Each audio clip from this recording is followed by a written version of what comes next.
Bonjour. Depuis quelques semaines, vous avez peut-être remarqué dans votre journal régional que le gouvernement du Québec a mis un encart. Et cet encart, c'est celui-ci. Et on parle de santé mentale. Et on dit, on protège aussi sa santé mentale. Et on dit, vous vous sentez stressé, anxieux ou déprimé. Les conseils suivants vous permettront d'affronter sainement les événements entourant l'épidémie du coronavirus COVID-19 au Québec et aussi dans l'Est ontarien, puisqu'on reçoit ces journaux. C'est une très belle initiative du gouvernement du Québec. Je sais que le gouvernement fédéral a aussi, hier, la ministre de la Santé, Mme Ajdu, a aussi émis un site web qui traite de la santé mentale pendant cette épidémie. Pandémie, c'est-à-dire. Mais j'aimerais compléter cette initiative par ce que nous dit la parole de Dieu au sujet justement de notre santé mentale. J'aimerais commencer par quelques versets. Et le premier, c'est Proverbe 4, 23, qui nous dit « Garde ton cœur plus que toute autre chose, car de lui viennent les sources de la vie. » C'est tellement important de réaliser justement que pendant ce temps, c'est par le cœur que va venir notre santé mentale. Et le verset suivant, qui vient de Proverbe 17, 21, nous dit « Un cœur joyeux est un excellent remède. » Et quand on parle de remède, la version anglaise nous dit « A merry heart doeth good like a medicine ». C'est comme un cœur joyeux, c'est comme avoir un médicament. Et c'est tellement important pour nous de se rappeler de ça, que l'importance de notre cœur, qu'il soit toujours dans la joie. Si vous avez remarqué les podcasts, le thème de la joie revient souvent. En fait, Pasteur Anne en a fait son thème pour les podcasts. Et ça dit, la joie de l'Éternel sera votre force. Mais le Proverbe 22 continue, 17-22 continue aussi en disant « Mais l'esprit déprimé mine la santé ».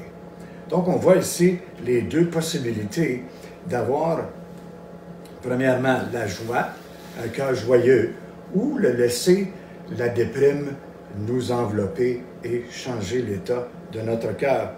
Alors, dans le Proverbe aussi, il y a un autre proverbe, le Proverbe 12, 24, qui dit « L'inquiétude dans le cœur de l'homme l'abat, mais une bonne parole le réjouit. » Et c'est ce que je veux voir ce matin, les bonnes paroles qui vont nous réjouir justement, qui vont réjouir notre cœur. Il y en a plein.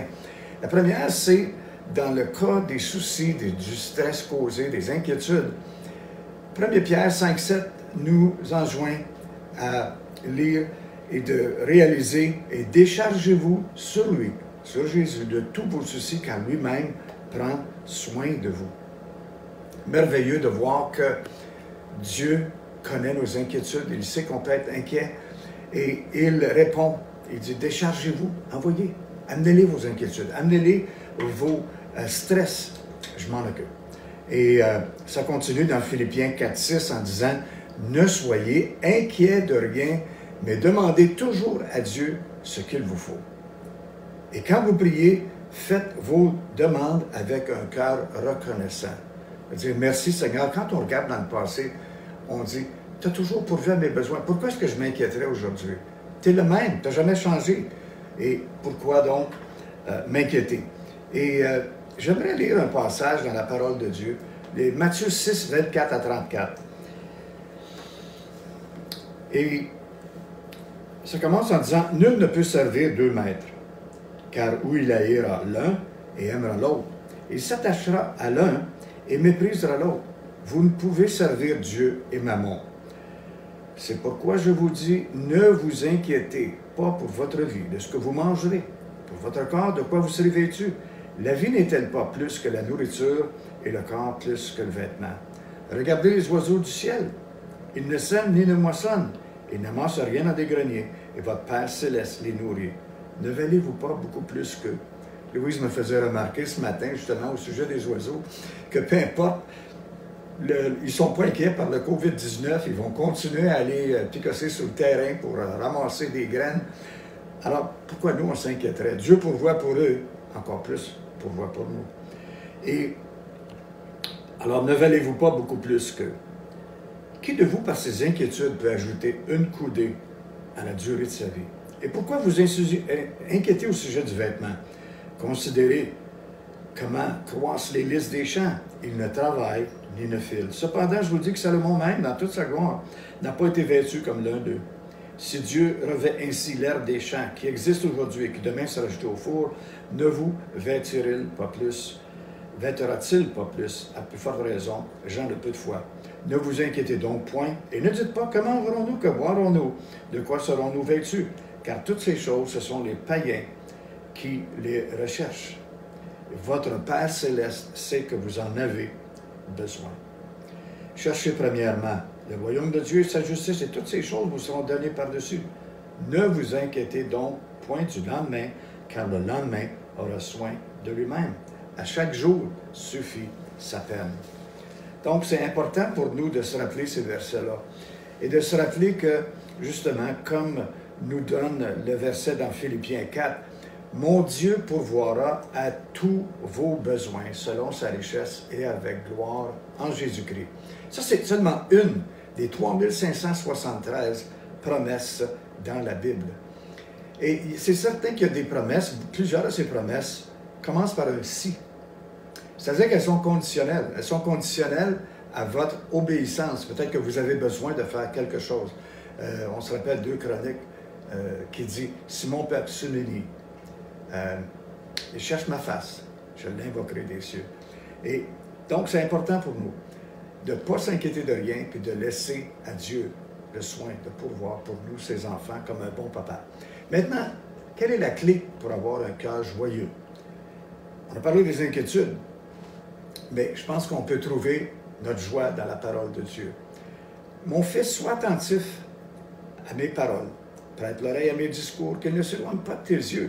Garde-les dans le fond de ton cœur, car c'est la vie pour ceux qui les trouvent, c'est la santé pour tout leur corps. Et donc, c'est important pour nous de réaliser que la parole de Dieu, c'est une source de joie pour nous. Et la deuxième aussi, ça nous vient de Philippiens 4.4. Réjouissez-vous en tout temps de tout ce que le Seigneur est pour vous. Oui, je le répète, soyez dans la joie. C'est tellement important qu'il le répète. Réjouissez-vous toujours dans le Seigneur. Je le répète, réjouissez-vous. Et donc, la louange aussi, c'est quelque chose qui nous aide à nous réjouir. Et la louange nous rappelle que Dieu est plus grand que la situation qu'on peut affronter, quelle qu'elle soit. Donc, j'aimerais qu'on prie. Seigneur, je te remercie ce matin que ta parole, elle est toujours vivante. Ta parole, toutes les choses vont passer, mais ta parole ne passera point.